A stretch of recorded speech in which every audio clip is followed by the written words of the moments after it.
ہم آپ کو اپنے چینل ناول لسٹ میں خوش آمدید کہتے ہیں۔ امید ہے آپ کو ہماری ویڈیوز پسند آ رہی ہوں گی۔ ویڈیو پسند آنے کی صورت میں چینل کو سبسکرائب کر لیں۔ چلیے چلتے ہیں اپنی آج کی کہانی کی طرف، جس کا نام ہے مشن غازی۔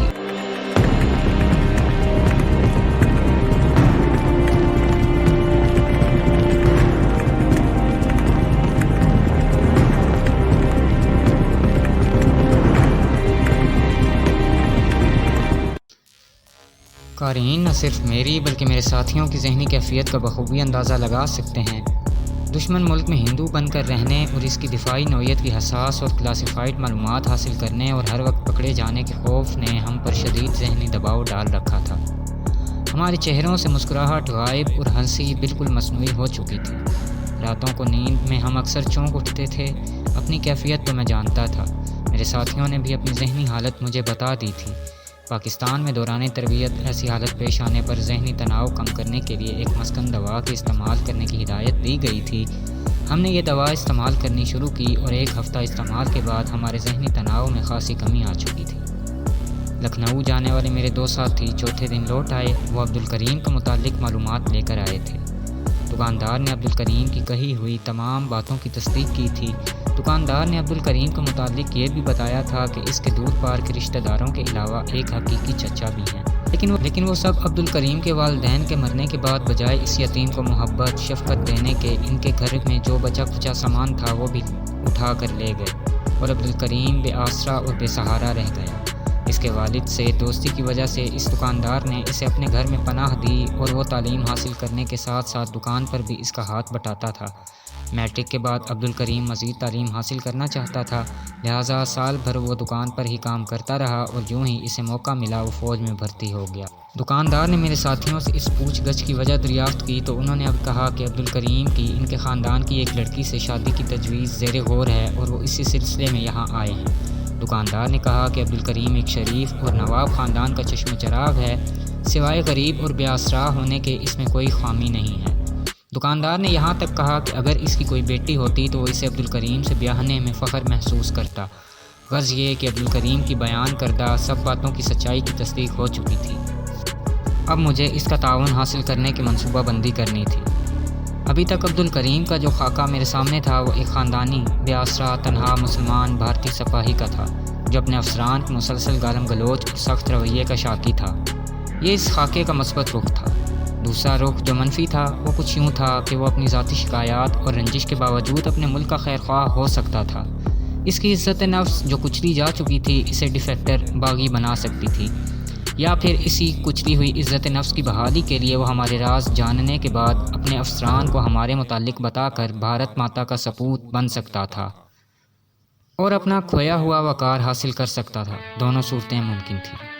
یہاں پاکستان میں ہی دیکھ لیجئے، کہنے کو تو ہم سب پاکستانی اور ایک قلیل اقلیت کے سوا مسلمان ہیں، لیکن ہم میں مادر وطن کی عزت، حرمت اور بقا کو پیچھے دھکیل کر اپنی ذاتی مفاد کو پورا کرنے والے غدار اور وطن فروش بھی لاکھوں کی تعداد میں موجود ہیں۔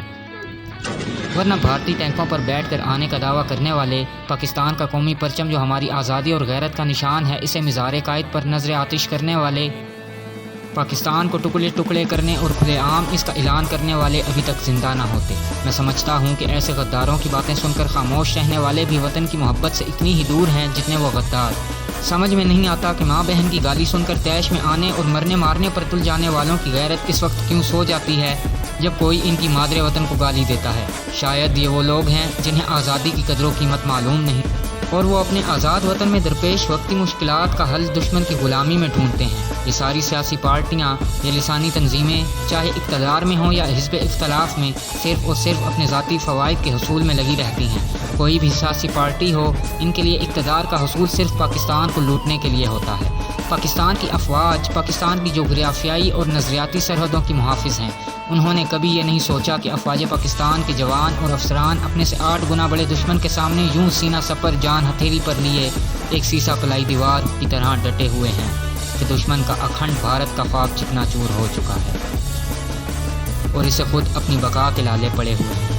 پاکستان میں دہشت گردی اور دھماکے کرنے والے اگر پاکستانی ہیں تو وہ 100% یقیناً دشمن کے ایجنٹ ہیں۔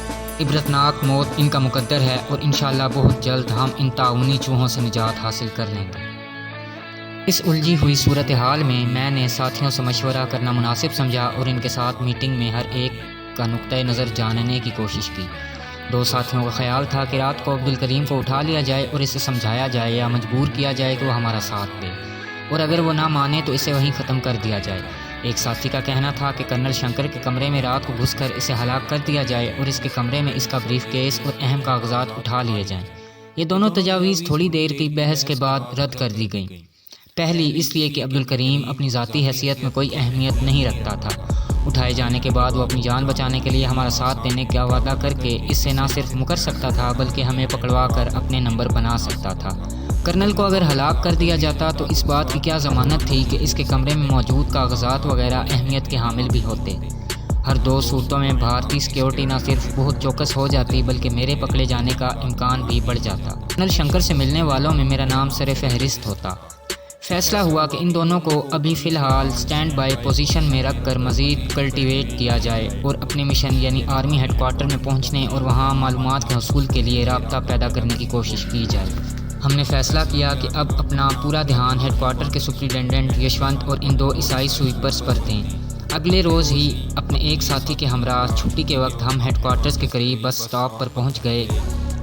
ہم یشونت کے ساتھ ایک ہی بس میں سوار ہوئے اور میں نے اس کا گھر بھی دیکھ لیا۔ میں نے اپنے 2 ساتھیوں کو دونوں صفائی کرنے والوں کے پیچھے لگا دیا کہ ان سے واقفیت پیدا کریں اور اس طرح دفتر کے بعد ان کی سرگرمیوں کا نہ صرف پتہ چلائیں بلکہ اگر ضرورت پڑے تو ان میں شریک بھی ہوں۔ دوسرے 2 ساتھیوں کی ڈیوٹی لگائی کہ دفتر کے بعد وہ یشونت کی سرویلنس نگرانی کریں اور جس شام وہ گانا سننے کے لیے جائے تو ان میں سے ایک اس کا پیچھا کرتا رہے تاکہ اس بالا خانے کی نشاندہی ہو سکے جہاں وہ موجود ہو، اور دوسرا ساتھی مجھے بتانے کے لیے اس علاقے چاوڑی بازار کے شروع میں ایک ریستوران میں آئے جہاں میں ہر شام 7 بجے پہنچ جایا کروں گا۔ یہ مہینے کی شروع کی تاریخیں تھیں۔ اس ریستوران میں مجھے زیادہ انتظار نہیں کرنا پڑا۔ غالباً تیسرا یا چوتھا دن تھا جب میرے ساتھی نے ریسٹورنٹ میں آ کر مجھے اشارہ کیا اور تھوڑی دیر کے بعد ہم اس بالا خانے کے نیچے کھڑے تھے جس میں یشونت گیا تھا۔ میں نے ایک ساتھی کو رخصت کیا کیونکہ اس شام میرا پروگرام صرف یشونت سے ملنے اور اس سے تعلقات پیدا کرنے کا تھا۔ میں بالا خانے کی سیڑھیاں چڑھ کر اس سجے سجائے کمرے میں پہنچ گیا جہاں ناچ گانا ہوتا تھا۔ نشست فرشی تھی، چاروں طرف گاؤ تکیے کرینے سے رکھے ہوئے تھے۔ ابھی محفل شروع نہیں ہوئی تھی۔ نائکا نے مجھے خوش آمدید کہا۔ میں یشونت کے ساتھ کی نشست پر بیٹھ گیا۔ چند منٹوں کے اندر مجھے ایک نقرئی تشتری میں چاندی کے ورک میں لپٹا پان پیش کیا گیا۔ میں نے پان اٹھا کر 20 روپے تشتری میں رکھ دیے۔ تھوڑی دیر بعد سازندے آ گئے اور اپنا ساز درست کرنے لگے۔ ابھی گانے کی تیاریاں ہو ہی رہی تھیں کہ یشونت اور 2-3 دوسرے لوگوں کے سامنے گلاس اور سوڈے کی بوتلیں آ گئیں۔ یشونت نے جیب سے آدھے کی بوتل نکالی۔ دوسرے گاہکوں کے لیے بوتلیں نائکا نے پچھلے کمرے سے منگوا لیں۔ بڑے مؤدب انداز میں نائکا نے مجھ سے پوچھا کہ کیا میں بھی شوق کروں گا؟ ہمارے پاس آپ کی خدمت میں پیش کرنے کے لیے سب کچھ موجود ہے، آپ حکم کریں۔ میں نے اسے کہا کہ آج موڈ میں نہیں ہوں، اس لیے صرف کوئی ٹھنڈا مشروب پیوں گا۔ تھوڑی دیر میں یک بستہ کوکا کولا کی 2 بوتلیں میرے سامنے رکھ دی گئیں۔ محفل کا آغاز نیم کلاسیکی گانوں سے ہوا۔ یشونت اس دوران اپنے آدھے کا آدھا حصہ پی چکا تھا۔ میں یشونت پر کڑی نظر رکھے ہوئے تھا کہ اس کی نظر کرم کس طوائف پر ہے۔ نیم کلاسیکی موسیقی کا دور ختم ہوا۔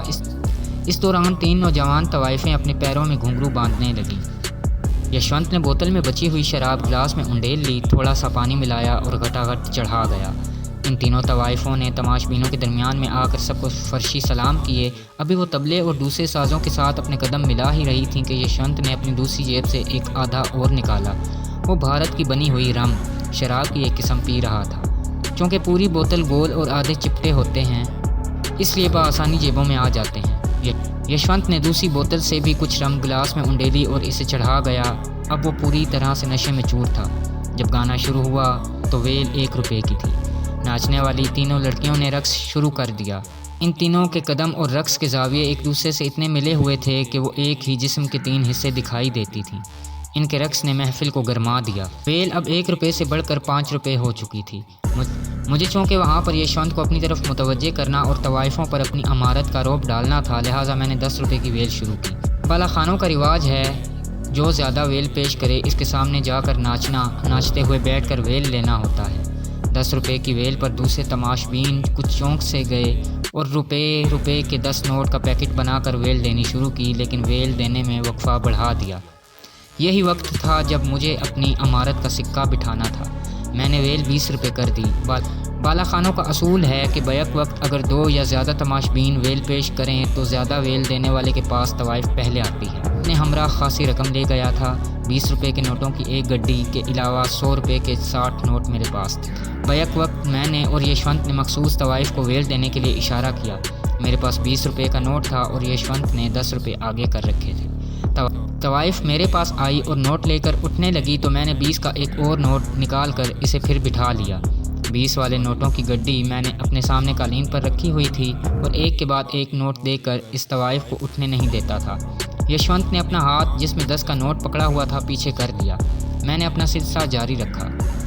یشونت مایوس ہو کر اٹھنے لگا تو میں نے اس کا بازو پکڑتے ہوئے اسے بٹھا لیا اور کہا، یشونت بابو یہ کیا؟ وہ ایک اجنبی کے منہ سے اپنا نام سن کر کچھ حیران سا ہوا۔ میں نے بے تکلفی سے اپنا ایک ہاتھ اس کی کمر میں ڈال کر اسے اپنے نزدیک کر لیا اور دوسرے ہاتھ سے ویل پہلے یشونت کے سر پر اور پھر اس کے ماتھے اور گالوں پر رکھ کر دینی شروع کر دی۔ طوائف کا کیا تھا؟ اسے تو نوٹ اکٹھے کرنے تھے۔ وہ میری دی ہوئی ویلیں یشونت کے سر پر اور چہرے سے اٹھا رہی تھی۔ شراب کے نشے میں مدہوش یشونت نے 1-2 بار مجھے رسمی طور پر روکنے کی کوشش کی، لیکن حسن و شباب کی گرمی اور اٹکلیاں اسے اتنا من بھائیں کہ اس نے ہتھیار پھینک دیے۔ اس دوران دوسری 2 طوائفیں مسلسل ناچ رہی تھیں اور بے دلی سے دوسرے تماشبینوں کی دی ہوئی ویلیں لے رہی تھیں۔ کچھ تماشبین مقابلے کے سخت نہ ہونے کی وجہ سے اٹھ کر جا چکے تھے۔ سازندوں نے بھی اس دوران 2 نئی دھنیں شروع کیں، لیکن میں نے یشونت کی پسندیدہ لڑکی کو اس کے سامنے سے اٹھنے نہ دیا۔ میری گڈی میں جب 4 یا 5 نوٹ باقی رہ گئے تو میں نے 100 روپے کے 20 نوٹ نائکا کو مخاطب کر کے اس کی طرف پھینک دیے اور اس سے پہلے کہ میرے باقی 4 نوٹ ختم ہوتے 20 روپے والے نوٹوں کی ایک نئی گڈی میرے سامنے رکھ دی گئی۔ نائکا نے مجھ سے اب اکٹھی رقم اینٹنے کا سوچ کر رقص بند کروا دیا اور ایک طرح کا وقفہ ہو گیا۔ نائکا نے سب سے کھانے کا پوچھا۔ میں نے سیخ کباب اور پراٹھے منگوائے۔ یشونت نے بھی کباب اور پراٹھے منگوائے۔ میں نے 1000 روپے نائکا کی طرف اچھالتے ہوئے کہا کہ یشونت، میں اور اس کی محبوبہ ہم تینوں کھانا پچھلے کمرے میں اکٹھے کھائیں گے۔ نائکا نے سر ہلا کر حامی بھر لی۔ ہم تینوں نے پچھلے کمرے میں کھانا کھایا۔ کھانے کے بعد اب محفل کا دوسرا حصہ شروع ہونا تھا۔ یشونت اتنی زیادہ پی چکا تھا کہ لڑکھڑا کر کبھی ادھر گرتا کبھی ادھر۔ میں نے نائکا کو کہا کہ ان کی طبیعت ٹھیک نہیں، اس لیے اب ہم چلتے ہیں۔ یہ کہتے ہوئے میں نے نائکا کو مزید 500 روپے دیے اور یشونت کو سنبھالتے ہوئے نیچے لے آیا۔ میرا ساتھی ریسٹورنٹ میں میرا منتظر تھا۔ میں نے اسے ٹیکسی لانے کو کہا۔ جلد ہی ٹیکسی آ گئی۔ چاوڑی بازار کے پیچھے ہی 2 تنگ گلیوں میں جسم فروشی کا دھندا ہوتا ہے۔ میں نے وہاں ٹیکسی رکوائی۔ یشونت تو ٹیکسی میں ہی خراٹے بھرنے لگ گیا تھا۔ میں اس گلی میں گیا۔ گلی میں داخلے کی جگہ پر پولیس کا ایک ہیڈ کانسٹیبل اور سپاہی کھڑے تھے۔ میں نے ان کی طلب نگاہی سے اندازہ لگا کر 50 روپے ہیڈ کانسٹیبل کی مٹھی میں تھما دیے۔ اس نے ہنستے ہوئے مجھے آگے جانے کا گرین سگنل دے دیا۔ میں نے گلی کے ایک سرے سے دوسرے سرے تک چکر لگایا۔ ایک نسبتاً جوان اور صاف ستھری عورت کے قریب گیا تو وہ فوراً بولی 30 روپیہ۔ میں نے کہا میں 300 دوں گا اور 1 گھنٹے میں واپس چھوڑ جاؤں گا۔ وہ کچھ سوچنے لگی۔ میں نے کہا اچھا 500 دوں گا۔ اس نے دلاورے نام کے کسی آدمی کو بلایا اور اسے میری آفر بتائی۔ دلاورے پوچھنے لگا کہ کہاں لے جانا ہے۔ میں نے کہا دریا گنج۔ اس نے کہا کوئی چکر ہے؟ میں نے جواب دیا ہاں، ایک ہندو کو رسوا کرنا ہے جس نے کئی مسلمان لڑکیوں کو خراب کیا ہے۔ اس نے پوچھا آپ مسلمان ہیں؟ میں نے کہا ہاں۔ اس نے کہا کہ آپ نے بجائے ادھر ادھر کی باتیں کرنے کے سیدھی اور سچی بات کی ہے۔ آپ شکل سے بھی بھلے آدمی دکھائی دیتے ہیں۔ میں زرری کو آپ کے ساتھ بھیج دیتا۔ 1 گھنٹے کی بجائے اسے بے شک صبح تک اپنے ساتھ رکھ لیں۔ 1 گھنٹے کی بجائے اسے بے شک صبح تک اپنے ساتھ رکھ لیں، لیکن اسے صحیح سلامت واپس چھوڑ جائیں۔ میں نے اسے کہا کہ ایک آدمی بھی پاس نہیں جائے گا، ہمیں صرف اس ہندو کو رسوا کرنا ہے اور بس۔ اس نے زرری کو میرے ہمراہ جانے کو کہا اور خود کمرے کے اندر چلا گیا۔ زرری 5-7 منٹ میں میک اپ درست کر کے باہر آ گئی۔ میں اسے لے کر گلی کے باہر آ گیا۔ میں ڈرائیور کے ساتھ اگلی سیٹ پر بیٹھ گیا اور پچھلی سیٹ پر یشونت، بیچ میں زرری اور پھر میرا ساتھی بیٹھ گئے۔ ٹیکسی ڈرائیور سکھ تھا۔ میں نے اسے دریا گنج جانے کے لیے کہا۔ دریا گنج جاتے ہوئے آدھا میل تک کوئی آبادی نہ تھی، صرف درخت اور جھاڑیاں تھیں۔ میں نے ڈرائیور سے کہا کہ اس جگہ رک جائے۔ اپنے ساتھی کو میں نے سوئے ہوئے یشونت کو سہارا دے کر جھاڑیوں کے پیچھے لے جانے اور زرری کو بھی ان کے پیچھے جانے کو کہا۔ ڈرائیور کو میں نے 100 کا نوٹ دیا اور کہا کہ ٹیکسی کا بونٹ اٹھا کر یوں ظاہر کرے جیسے انجن میں کوئی خرابی پیدا ہو گئی ہو۔ ہم 15-20 منٹ میں واپس آتے ہیں۔ وہ ہنسنے لگا۔ یشونت نشے میں چور زمین پر ڈھیر پڑا تھا۔ میرے ساتھی کو بھی علم نہ تھا کہ میں کیا کر رہا ہوں۔ میں اور میرا ساتھی دونوں مسلح تھے۔ میرے ساتھی کے پاس تقریباً 2000 روپے تھے۔ میں نے اس سے ساری رقم لے لی اور اپنے سارے روپے اکٹھے ملا کر مدہوش یشونت کے ہاتھ میں پکڑا دیے۔ یشونت کو میرے ساتھی نے زمین پر بیٹھے بیٹھے سہارا دے کر کھڑا کیا۔ میں نے زرری کو کہا کہ وہ یشونت کے بالکل ساتھ کھڑی ہو کر یشونت کے سینے پر ہاتھ رکھ دے۔ اب یہ پوز کچھ یوں تھا کہ دونوں جھاڑیوں میں کھڑے تھے اور یشونت نے نوٹوں والا ہاتھ اس کی گردن کے پیچھے سے گزار کر سامنے اس کے جسم پر رکھا ہوا تھا۔ میں نے ساتھی سے کیمرہ لے کر اس کی پوری 12 تصویریں اتاریں۔ اس کے بعد میں نے نوٹ یشونت کے ہاتھ سے لے کر اپنی جیب میں رکھ لیے۔ اس کام سے فارغ ہو کر جب ہم واپس ٹیکسی کی طرف لوٹے تو بمشکل آدھا گھنٹہ ہی گزرا ہوگا۔ میں نے ٹیکسی ڈرائیور کو واپس چاوڑی بازار چلنے کو کہا۔ گلی کے قریب پہنچ کر میں نے زرری کو واپس جانے کے لیے کہا تو وہ کہنے لگی کہ مجھے میرے کمرے تک چھوڑ جائیں ورنہ پولیس والے مجھے زبردستی ہمراہ لے جائیں گے۔ میں زرری کو اس کے کمرے تک چھوڑ کر واپس پلٹا تو وہی دونوں پولیس والے وہاں موجود تھے۔ 50 روپے رشوت کی گرمی میں وہ ہماری گلی میں جانے اور میرے واپس آنے پر مسکرائے۔ اب میں نے ٹیکسی ڈرائیور کو ریلوے اسٹیشن کی طرف چلنے کے لیے کہا۔ ریلوے اسٹیشن پر یہ ٹیکسی چھوڑ کر ہم نے ایک دوسری ٹیکسی لی اور یشونت کے گھر کی طرف روانہ ہوئے۔ یشونت کے گھر کی گلی سے چند قدم کے فاصلے پر میں نے ٹیکسی روکی۔ تو دوستو یہ تھی ہماری آج کی ایپیسوڈ۔ امید ہے آج کی ایپیسوڈ آپ کو پسند آئی ہوگی۔